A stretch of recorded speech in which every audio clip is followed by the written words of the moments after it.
வெண்முரசு. சென்னா வேங்கை 56. வாசிப்பது சந்தீப். மீண்டும் படைகளின் நடுவே செல்லத் தொடங்கியபோது ஸ்வேதன் சற்று விரைவு குறைத்தே புரவியை செலுத்தினான்.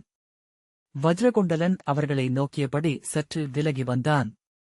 ஆணிலியுடன் செல்வதை அவன் இழிவெனக் கருதுவதைக் காண முடிந்தது. பந்தங்களின் ஒளி செந்நிறமாக வழியெங்கும் சிந்திக் கிடந்தது. வழியில் யானைகளை அவிழ்த்து இரட்டைக் கந்துகளில் இருபக்கமும் சங்கிலி நீட்டி கட்டியிருந்தார்கள். அவை செவியாட்டியபடி உப்புநீரில் நனைக்கப்பட்ட உலர்புல்லை சுருட்டி மண்போக காலில் அரைந்து தின்று கொண்டிருந்தன. நூற்றுக்கணக்கான மணிகளின் ஓசை இணைந்து முழக்கமாக சூழ்ந்தது. நீ எப்போது இளைய பாண்டவரை அறிந்தாய் என்று ஸ்வேதன் கேட்டான். ரோகிணி சிறு ஓட்டமாக அவர்களுடன் வந்தபடி நான் மொழி அருகையிலேயே அவரைப் பற்றி அறிந்து கொண்டேன். மணிப்போரக நாட்டில் அவர் பெண்ணொரு கொண்டு சென்று சித்ராங்கதையை வென்ற கதையை ஒருநாள் சூதர் ஒருவர் எங்கள் மன்றில் பாடினார். அப்போது நான் எந்தையுடனும் அன்னையுடனும் இருந்தேன். அப்போது அவர்கள் உத்கலத்தில் ஒரு கற்கோயிலை செதுக்கிக் கொண்டிருந்தனர். ஒவ்வொரு நாளும் சிற்பப் பணி முடிந்த பின்னர் இளைப்பாறும் பொருட்டு சூதரைக் கொண்டு கதையும் ஆடலும் நிகழ்த்தினார் அவ்வூரின் சிற்றரசர். அன்னை மடியிலிருந்து அக்கதையை நான் கேட்டேன் என்றாள். என் நாவில் அப்போதும் மொழி திருந்தியிருக்கவில்லை. செவியறியும் சொற்களுக்கு பொருள் விரியும் பருவமும் அகவையும் அல்ல, ஆயினும் அக்கதையில் நான் முழுமையாக ஆழ்ந்தேன் என்று அவள் தொடர்ந்தாள். கரை விளிம்பில் நின்றிருக்கையில் கால்தவறி பெருக்கெடுக்கும் நதியொன்றில் விழுந்து கொண்டு செல்லப்படுவது போல என்று பின்னாளில் அதை மீண்டும் மீண்டும் எண்ணை நோக்கியிருக்கிறேன். அந்நாளில் ஒவ்வொரு அந்தியிலும் ஒரு சூதர் கதையை கேட்டுக்கொண்டிருந்தேன். மாமன்னன் நளன் புரவி வென்ற கதை. ராகவராமன் படை கொண்டு சென்று இலங்கையை வென்றது. இந்திரன் வெண்ணிற யானை மேல் ஏறி விருத்திரனை அழித்தது. எந்தக் கதையும் பிறிதெங்கோ எவரோ இயல்வதாகவே எனக்கு தோன்றியது. அந்தக் கதையில் மட்டும் நான் இளைய பாண்டவராக மாறினேன். முகம் மலர்ந்தவளாக அவள் சொல்லிக் கொண்டே வந்தாள். வேர்கள் நெளியும் நீராழத்தில் நீந்தி வெளியே தெரியும் மங்கலான வானத்தை பார்த்துக் கொண்டிருந்தேன். இத்தனை ஆண்டுகளில் வேர் நெளியும் நீராழம் எத்தனையோ முறை என் கனவுகளில் வந்திருக்கிறது. ஒருமுறைக்கு மேல் அந்தக் கதையை நான் கேட்டதில்லை. அதன் சொற்களேதும் என் நினைவில் இல்லை. ஆனால் மிதக்கும் பசுந்தீவுகளில் ஏறினேன். மூங்கில் சூழ்ந்த கோட்டையை தாவிக் கடந்தேன். மூங்கிலாலான 7 அடுக்கு மாளிகை, வீதர்முகங்கொண்ட குடிகள் என ஒவ்வொரு காட்சியும் என்னுள் 100 ஆண்டு வாழ்ந்ததற்கு நிகராக பதிந்துள்ளது. வாழ்வை விட கனவு எத்தனை ஒளிமிக்கதாய் பழுதற்றதாய் நோக்குந்தோறும் தெளிவதாக இருக்கிறது. ஏனெனில் இவ்வாழ்வைச் சூழ்ந்துள்ள ஒவ்வொரு பொருளும் வடிவம் கொண்டுள்ளது. நம் விழைவுக்கேற்ப உருமாறுவன எவையுமில்லை. இங்கே 8 திசைகளும் 8 விசைகளாக நம்மை இழுக்கின்றன. நம் கனவுகளோ நாமன்றி பிரித்தொன்றில்லாதவை. அங்கு தெய்வங்களுமில்லை. ஒரு தருணம் இளைய பாண்டவராக அங்கு நான் இருப்பேன்.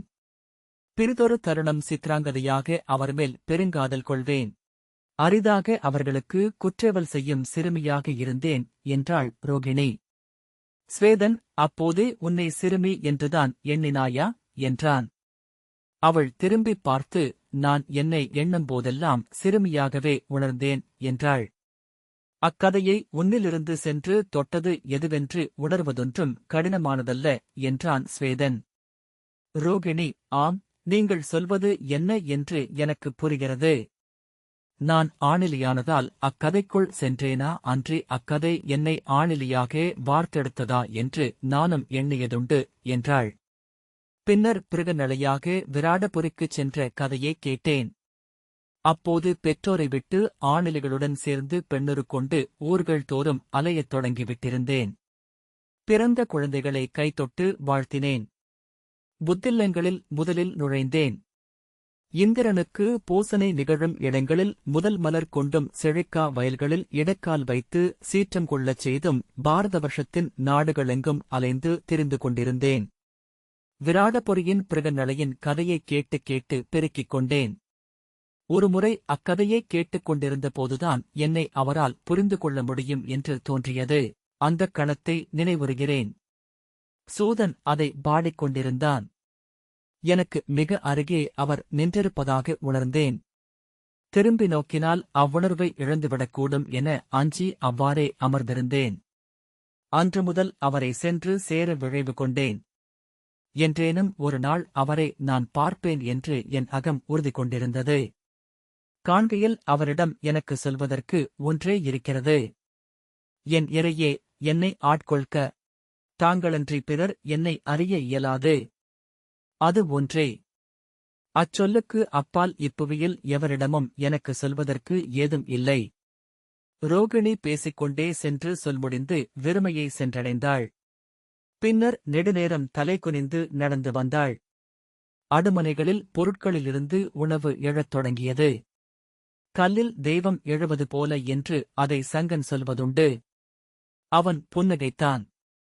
அத்தனை தெளிவாக தொட்டு உண்டு உணரும்படி தெய்வத்தை அறிய வாய்ப்பவர்கள் நல்லூழ் கொண்டவர்கள். உணவின் மணத்தை உணர்ந்து அரைத்தீலில் இருந்த படைவீரர்கள் எழுந்து அமர்ந்து மேலும் ஊக்கத்துடன் பேசிக் கொண்டிருந்தமையால் படை முழக்கம் இருளுக்குள் கார்வையுடன் எழுந்தது. சங்கன் பசி கொண்டிருந்தான். அடுமனை மணம் அவனை மேலும் சோர்வுறச் செய்தது. அவர்களின் பேச்சில் அவன் உள்ளம் ஈடுபடவில்லை. புரவியின் கடிவாளத்தை தளர்வாக பிடித்தபடி தயங்கிய நடையில் புரவியை செல்லவிட்டு உடலை எளிதாக்கி இருபுறமும் ஆர்வமின்றி நோக்கியபடி வந்தான். படைவீரர்கள் சகட ஒலி கேட்டு திரும்பி நோக்கினார்கள். பேசிக் கொண்டிருந்தவர்களின் ஓசை நின்றது.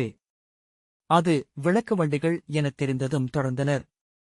ஊன் நேக்கலம் ஏற்றப்பட்ட ஒற்றை சகட வண்டியை ஒருவன் தள்ளியபடி வர இன்னொருவன் நீழ்கை குடுவையால் நெய்யை அள்ளி ஊற்றி கற்களால் ஆன பந்த விளக்குகளை எரியவிட்டான். ஏன் கல்விளக்குகள் என்றான் சங்கன். அவை எரியால் வெம்மை கொள்வதில்லை என்று ரோகிணி சொன்னாள். உலர்ந்து விறகு போலான ஊந்துண்டுகளை வெட்டுவதற்கு ஒரு கருவியை உருவாக்கியிருந்தனர். பெரிய மரப்பீடத்தில் அதை ஒருவன் வைத்தான். அதை வெட்டும் கத்தியின் பிடி மிக நீளமானதாக இருந்தது. முழு எடையாலும் அதை ஒருவன் அழுத்த பாக்கு வெட்டி போல அது ஊந்தடியை நறுக்கியது. அகன்ற உருளிகளில் கொதிக்கும் அரிசியுடன் ஊன் துண்டுகளையும் காய்கறி வற்றல்களையும் உலர்கிழங்குகளையும் போட்டனர்.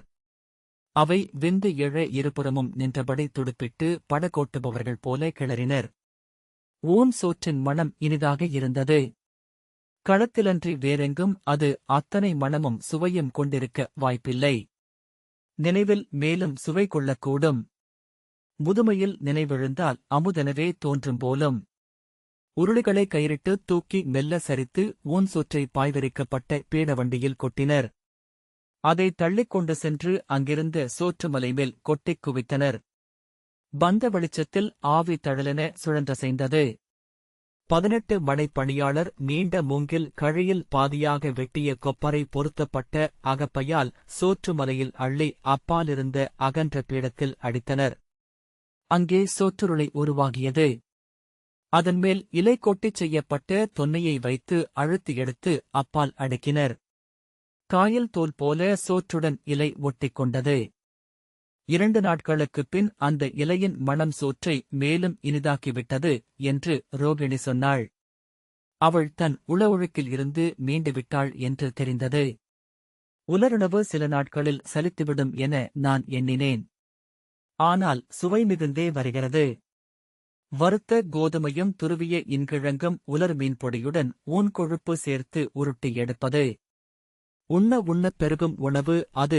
சங்கன் எங்களூரில் ஈசலையும் பனையின் விதைக்குள் உள்ள வெண்பருப்பையும் கோதுமையையும் சேர்த்து இடித்து உருட்டி கலங்களில் வைத்திருப்பார்கள். பெருமழை காலத்திற்கான உணவு அது என்றான்.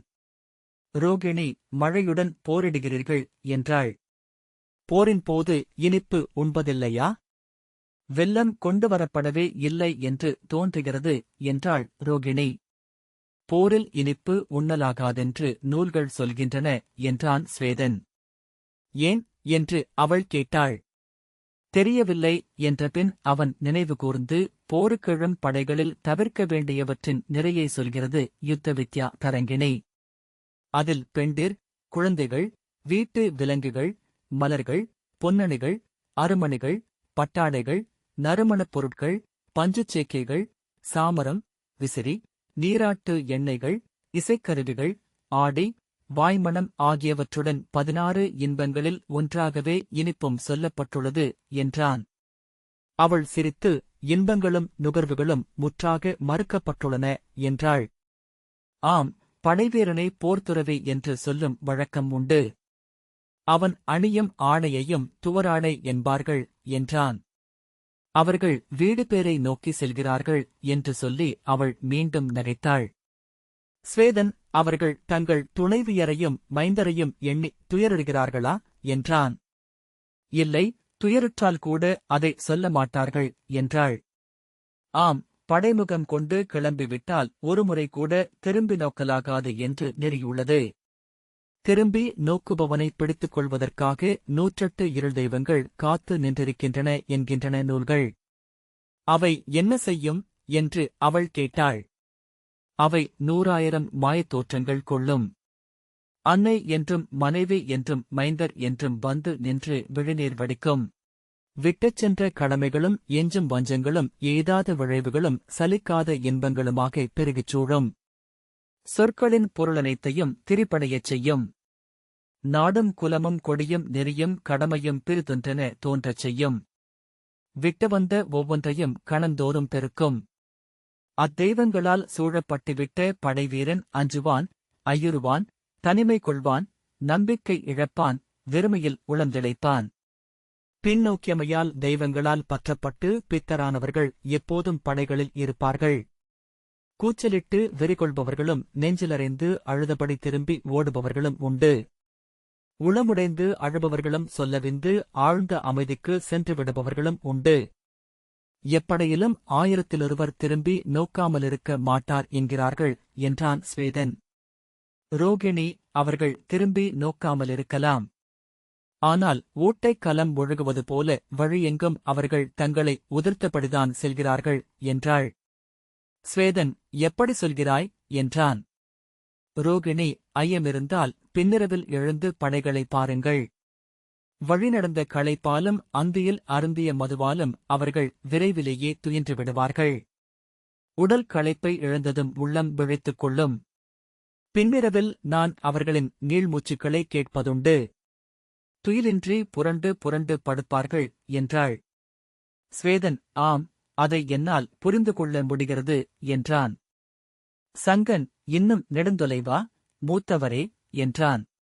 அணுகிவிட்டோம் என்றான் ஸ்வேதன். உணவுருளைகளை ஏற்றியபடி வண்டிகள் படைகள் நடுவே செல்லத் தொடங்கின. படைவீரர்கள் கைகளை நீட்டி அவற்றை பெற்றுக் கொண்டார்கள். நீத்தார்கடனுக்கு ஆற்று மீன்களுக்கு பொறி வீசுவது போலுள்ளது என்றாள் ரோகிணி. அந்த ஒப்புமை ஸ்வேதனை புன்னகைக்கச் செய்தது. அவள் கைவீசி பொறி போடுவது போல நடித்தாள். பின் மீன்கள் பொறியை பாய்ந்து பாய்ந்து கவ்வுவது போல விரல்களைக் காட்டினாள். ஸ்வேதன், நீ நடனமாடுவாயா என்று கேட்டான். நான் காவியமும் இசையும் நடனமும் முறைப்படி பயின்றுள்ளேன். பாடல்களும் இயற்றுவேன். சற்றுமுன் பாடியது நான் அக்கணம் இயற்றிய செய்யுள் என்று அவள் தாழ்ந்த குரலில் சொன்னாள். நடனம் அறிவாய் எனில் உனக்கு வில்லும் கைப்பழக்கமே என்று எண்ணுகிறேன் என்றான் ஸ்வேதன். ஆணிலிகள் படைக்கலம் ஏந்தலாகாதென்பது அரசநெறி. நான் நாணல் கொண்டு பறவைகளை வேட்டையாடுவேன். தனித்த பயணங்களில் என் உணவு அவைதான். ஒருமுறை கூட 2வது அம்பொன்றை நான் செலுத்த நேர்ந்ததில்லை என்றாள் ரோகிணி. புறவிக்குளம்படி கேட்டுக்கொண்டிருந்தது. சில கணங்களுக்குப் பிறகு ஸ்வேதன், நானும் என் கனவுகளில் பெண்ணென உணர்ந்ததுண்டு என்றான். அவள் விழிதூக்கி, மெய்யாகவா என்றாள். வில்லவர் அனைவரும் எங்கேனும் ஆழத்தில் பெண்ணென்றும் இருப்பார்கள். ஏனெனில் வில்லென்பது நெளியும் பெண்ணுடல். அதனுடன் இணைந்து நெளியும் ஆணுடலில் பெண்மை குடியேறாமலிருக்காது என்றான். ஆம், நான் அதை உணர்ந்திருக்கிறேன். வில் பயில்பவர்களை தொலைவிலிருந்து பார்க்கையில் அவர்கள் நடனமிடுவதில் தோன்றும். அங்கே தெற்கே விற்கலையை வில்நடனமென்றே சொல்கிறார்கள் என்றாள் ரோகிணி. ஸ்வேதன், நடனமில்லாத விற்கலையும் உண்டு. அம்மரபு பரசுராமரிடமிருந்து அங்க நாட்டரசர் கர்ணன் வரை வந்தது. இரு கைகளையும் இரு நெளியும் நாகங்களென்றாக்கி அவை சுழன்று பற்றியிருக்கும் நெடுந்தூணாக உடலை அசைவிலாது நிறுத்திவில் பயிலும் கலை. அது விற்கலையின் ஆண் வடிவம். இளைய பாண்டவரின் விற்பயிற்சியை தனுர்நிருத்தியம் என்கிறார்கள். அங்கருடையது தனுர்தாண்டவம் என்றான். அவை சிவனும் சக்தியும் போல. இருவரும் ஒருவரை ஒருவர் வெல்ல இயலாது. அணுவிலும் 1000 கோடி அளவுக்கே அவர்களிடையே உள்ள வேறுபாடு. அக்கணத்தின் தெய்வங்களால் முடிவெடுக்கப்படுவது அது. தாங்கள் இளமையிலேயே இளைய பாண்டவரை எண்ணியதுண்டா என்று ரோகிணி கேட்டாள். அவள் ஸ்வேதனுக்கு மிக அணுக்கமாகி அவன் புரவியின் கடிவாளத்தைப் பற்றியபடி நடந்தாள். ஸ்வேதன், ஆம், நான் அன்னை மடியில் இருக்கும் அகவையில் முதல் முறையாக அவர் கதையொன்றைக் கேட்டேன். சுபத்திரையே தேரோட்டவிட்டு தேர்ப்பிடத்தில் அமர்ந்து இரு கைகளாலும் அம்பு தொடுத்து புயல்காற்றில் கனி உதிர்வது போல் ஒப்பரிகைகளிலிருந்தும் காவல் மாடங்களிலிருந்தும் வீரர்கள் உதற விரைந்து சென்று துவாரகையின் எல்லையைக் கடக்கும் இளைய பாண்டவரின் காட்சி என்றான். அவன் முகம் மலர்ந்தது. அதன்பின் எத்தனையோ கதைகள் அவரைப் பற்றி. ஆனால் அந்த ஒரு காட்சியில் இத்தனை ஆண்டுகளாக வாழ்ந்து கொண்டிருக்கிறேன். ரோகிணி, அவை மானுட உடலில் தெய்வமழும் தருணங்கள். நாம் வழிபடுவது அத்தெய்வத்தையே என்றாள். ஸ்வேதன், இது விராடரின் அக்ஷயகினி என நினைக்கிறேன், இளையோனே என்றான். ஆம் என்று சொல்லி திரும்பிய எண்ணெயிரா கணத்தில் சங்கன் மிக அப்பால் ஓர் உடலசைவை கண்டான். உடல் விதிர்த்து கடிவாளத்தை நழுவவிட்டு விந்தையான ஓர் அலறல் ஒலியை எழுப்பினான். ஸ்வேதன் திரும்பிப் பார்த்து, என்ன ஆயிற்று என்றான். கை சுட்டி வாயசைய சங்கன் நடுங்கினான். என்ன சொல்கிறாய் என்று திரும்பிப் பார்த்தபோதே ஸ்வேதன் அடையாளம் கண்டு கொண்டான். அவர்தான் என்று சங்கன் கூவினான். உடலில் வலிப்பழ புரவியிலிருந்து விழப்போகிறவன் போலிருந்தான். கடிவாளத்தை விடாதே, அறிவிலி என்று ஸ்வேதன் சீறினான். முதலில் நாம் அவரிடம் செல்வோம். நம்மிடம் நம்மை அடையாளம் காட்டும் ஓலைகள் உள்ளன. திருஷ்டத்யும்னரின் ஆணை உள்ளது. இச்சொற்களையும் செவிகொள்ளாமல் இரு கைகளையும் விரித்து தலை நடுங்க அமர்ந்திருந்த சங்கன் மறுகணம் தன் இரு கால்களையும் விரித்து ஓங்கி குதிமுட்களால் குதிரையின் விலாவில் குத்தி அதை பிளிரிக் கனைத்தபடி பாய்ந்தெழச் செய்து படை நடுவே அகன்ற சாலையில் கூழாங்கற்கள் அனல் பொறிகள் என மின்னி பின்னால் தெரிக்க குதிரையின் வால் தழல் நெளிய பாய்ந்து முன்னால் சென்றான். இளையவனே, பொறு என்றபடி ஸ்வேதன் தன் புரவியை முடுக்கி பின்னால் விரைந்தான். முழு விசையில் புரவியில் சென்ற சங்கன் அதை நிறுத்தாமலே கையொன்றி கீழே தாவி இறங்கி பக்கவாட்டில் ஓடி அங்கு உணவு பொதிகளுடன் சென்று கொண்டிருந்த இரு வண்டிகளுக்கு நடுவே புரவியில் அமர்ந்து வண்டியோட்டிகளிடம் பேசிக் கொண்டிருந்த பீமனை அணுகி கைவிரித்தபடி கூவினான். அரசே, என் இறையே, முழங்கால் மடிந்து மண்ணில் அறைய விழுந்து, என் அரசே, என் தந்தையே என்று அலறினான். அவன் முகம் வலிப்பு கொண்டது போல் இழுபட கண்களிலிருந்து நீர் வழிந்து கன்னங்கள் மின்னின. பீமன் திரும்பி அவனை பார்த்தான். புருவங்கள் சுளிக்க ஒரு கணம் விழுநிலைத்த பின் தன் வலக்கையை நீட்டி வருக என்று அழைத்தான். கைகளை நீட்டி மூச்சிறைக்க ஓடிய சங்கன் அவ்விசையிலேயே முழந்தாள் மண்ணிலறைய விழுந்து பீமனின் வலக்காலை பற்றிக் கொண்டான். அவன் பாதக்குரடுகள் மேல் தலை வைத்து, எந்தையே, ஆசிரியரே, என் இறையே என்றான்.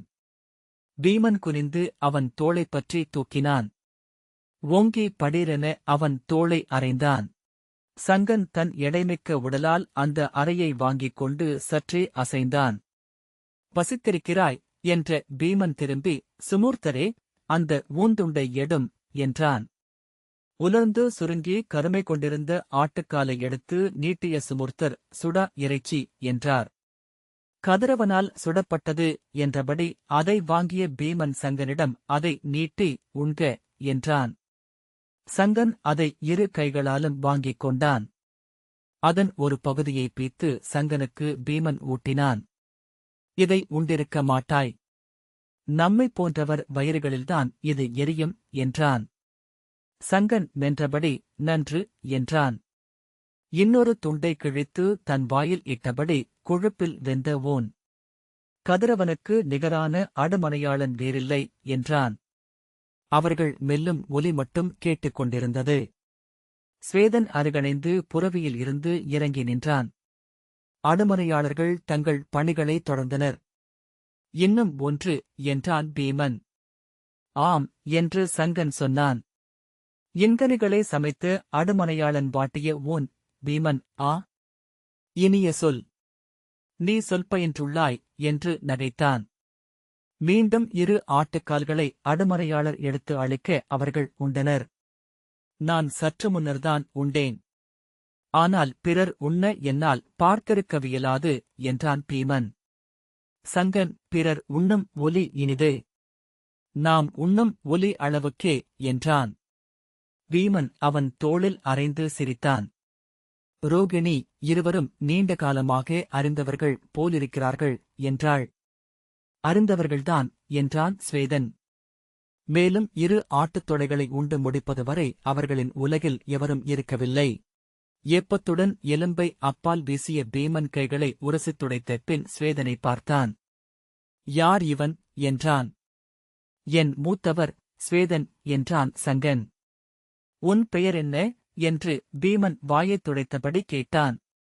ஸ்வேதன் வணங்கி, அரசே, குலாடகுலத்து இளவரசனாகிய என் பெயர் ஸ்வேதன். இவன் என் இளையோனாகிய சங்கன்.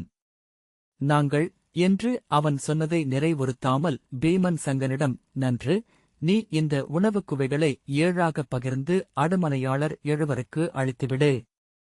பணி முடித்து இன்று ஒளி அணைவதற்குள் என்னை என் தனியறையில் வந்து பார். இன்றிரவு நாம் இணைந்து உணவுண்போம் என்றான். ஆணை என்றான் சங்கன். பீமன் அவன் தலையை அறைந்து, நீ பன்றி உணவு உண்பாயல்லவா என்றான். உண்பேன், மிகுதியாக உண்பேன் என்று சங்கன் சொன்னான். இன்று இரவு உலர்ந்த பன்றியூனுக்கு சொல்லியிருக்கிறேன். அதற்குள் கிழங்கை வைத்து சுடுகிறார்கள். மதுவுடன் காமம் கொண்டது போல் இணைவது என்றபின் பீமன் ஸ்வேதனை மறந்து புரவியைத் தட்டி முன்னால் சென்றான். 2 கைகளையும் கூப்பியபடி சங்கன் நின்றான். ஸ்வேதன், நாம் செல்வோம் என்று ரோகிணியிடம் சொன்னான். அவர் என்று அவள் கேட்டாள். இனி அவனுக்கு உறவென்றும் சுற்றமென்றும் எவருமில்லை. அவன் தன் முழுமையை அடைந்துவிட்டான் என்று ஸ்வேதன் சொன்னான். இந்த வாசிப்பை கேட்டதற்கு நன்றி.